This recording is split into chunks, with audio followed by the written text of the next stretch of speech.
Tani,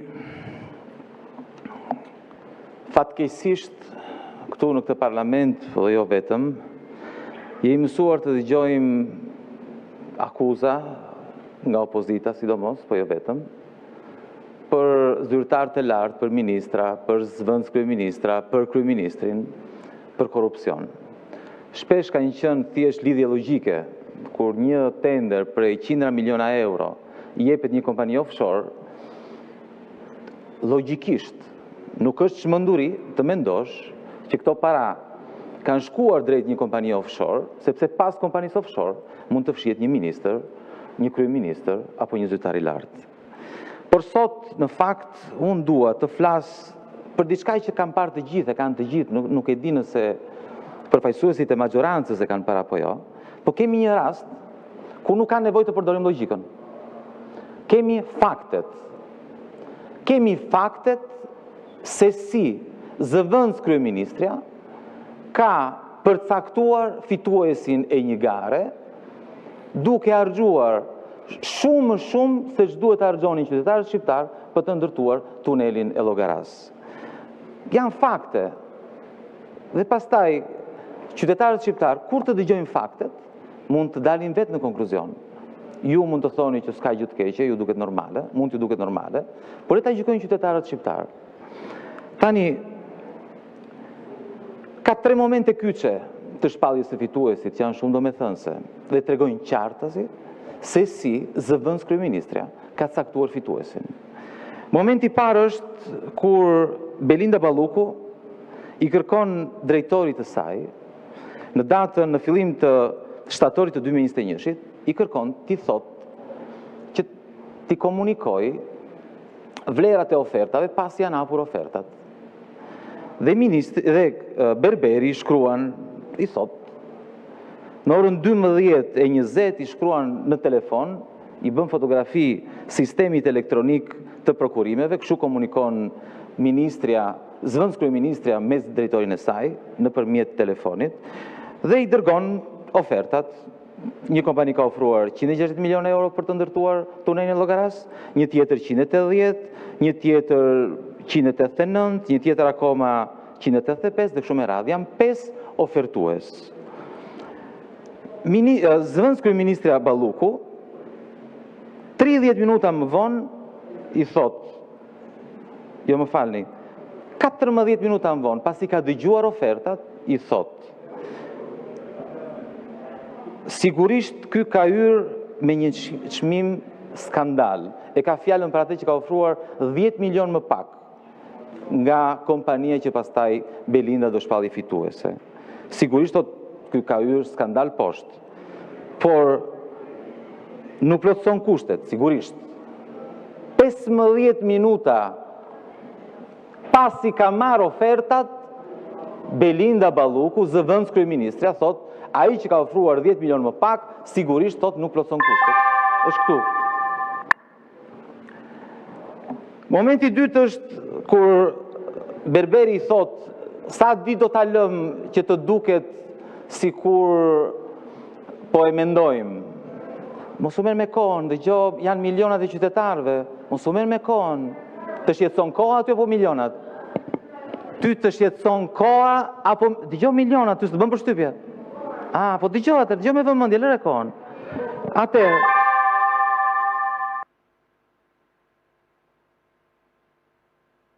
po vijoni me minutat e zotit Kapri. Ta lëm 15 ditë të duket, shprehimisht të duket sikur e shpikun, shprehimisht, është këtu. Po them ta lëm 10 ditë, thot Berberi Ballukut. Se herën e parë e mbajtëm mbi 15 ditë dhe 5 kompani kishim, të duket që po vlerësojmë, shprehimisht. Pastaj thonë, po e lëm 9 ditë, sepse kështu i duhej Ballukut. Por momenti më i rëndësishëm, momenti kyç që tregojnë qartë se si janë vjedhur milionat e qytetarëve shqiptarë, se flasin për miliona, me që po diskutoj për ilaçet, për shëndetësinë, po janë vjedhur miliona, mos diskutoni kot për shëndetësinë, jo ka ilaçe, s'ka ilaçe. Flasin për milionat, se për ilaçe duhen para. Dhe nëse parat vendosit i vidhni, normalisht s'mund të ketë para dhe për ilaçet pastaj. Por dëgjoni se çfarë ndodh kur shpallin fituesin. Në datën 1 tetor, pothuajse 20 ditë pasi kanë hapur ofertat, Berberi shkruan Ballukut, i thot, po nxjerrim tunelin, po nxjerrim fituesin e tunelit. Ndërkohë kanë skualifikuar të gjithë pjesëmarrjet e tjerë. Në 5 kompani, 4 prej tyre i kanë skualifikuar. Ka mbetur vetëm ajo që këta kishin paracaktuar. Dhe kjo del sepse kanë patur takime pafund, janë 40 faqe dosje, më shumë se 40 faqe dosje. Tani dhe i thot, të nxjerrim tunelin, thot Belinda Balluku i përgjigjet thot, jo, thot, prit pak. Janë shprehimisht, fjalë për fjalë. Prit pak. Për tunelin, okej, thot Berberi, ka frikë se mos kanë dyshuar mendje ndërkohë. Jo, thot Balluku, thot. Për tunelin, po. Prit t'i çoj fjalën atij shefit pika që kërcënon me SMS. Praktikisht, Belinda Balluku i thot drejtorit të vet, 1 sekond i thot që t'i them atij të marr leje nga ai për të shpallur fituesin. Pas disa orësh Belinda Balluku i shkruan, okej, thot, nxirre fituesin e tunelit. Edhe ai e bën këtë gjë. Tani, kjo nuk tregon vetëm se si në rastin konkret Edi Rama, Belinda Balluku dhe Berberi bashk përcaktojnë fituesin në dëm të qytetarëve shqiptar. Kjo tregon se si funksionojnë tenderat në Shqipëri, se si jepen tenderat në Shqipëri. Nuk ka komisione për vlerësimin e ofertave, janë kot, janë thjesht, janë procedura, thjesht për të gënjyer njerëzit. Ashtu siç thot Belinda Balluku, thot ta lëm 15 ditë apo ta lëm 10 ditë, të duket sikur po i vlerësojmë. Nuk ka fare. Çdo gjë bëhet nëpërmjet telefonit. Çdo gjë bëhet nga shefi pika. Ai vendos të gjitha. Kjo po ndodh në Shqipëri. Kjo.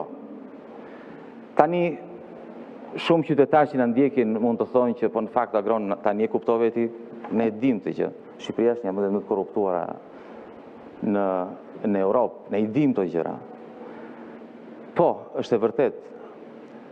Dhe është e vërtet që ne du të flasim për të ardhmen, du të flasim për zgjidhjen, si t'ja bëjmë. Si t'ja bëjmë në këto kushte, t'japim Shqipërisë një qeveri të pa korruptuar. Si t'ja bëjmë, t'japim një qeveri jo me ministra e zënës ministra, që tani janë në Arati, në Burg, apo në Hetim nga Spaku, se kanë vjedhur para të qytetarëve.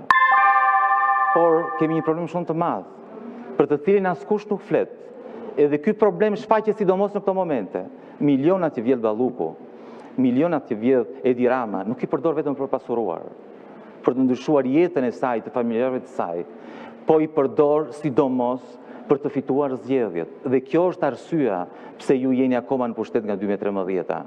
Dhe kjo është arsyeja pse Edi Rama tregon historira me gallat dhe thot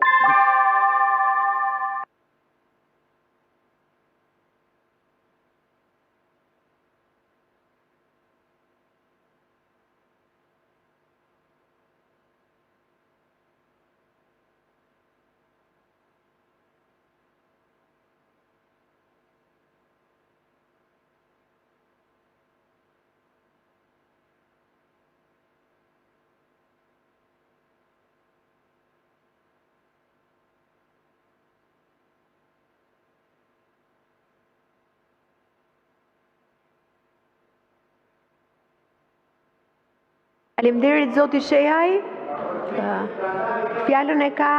Faleminderit zoti Shehaj. Fjalën e ka zonja Milva Ekonomi.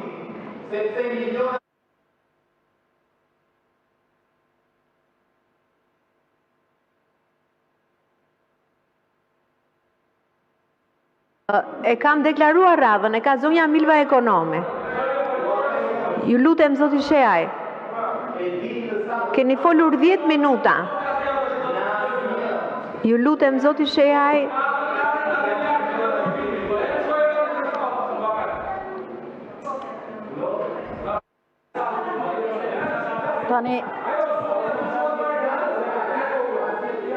Tani një gjë është e vërtet këtu në këtë sallë parlamenti, që gjëja më e mirë që ka bërë kjo qeveria socialiste është bërja e reformës në drejtësi.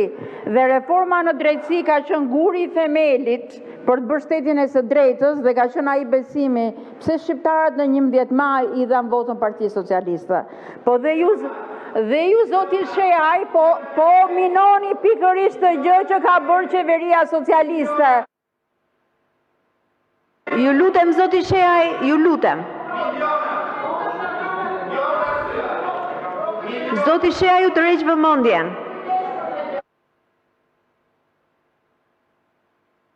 Tani, me qënë se jemi duke folur për shtetin e së drejtës, duhet kemi parasysh një gjë që momenti kur vjen në raporti kontrollit shtetit, është pikërisht ai moment që tregon se në fakt ky është një instrument kyç që ka të bëjë me funksionimin e pushteteve të pavarura njëri nga tjetri.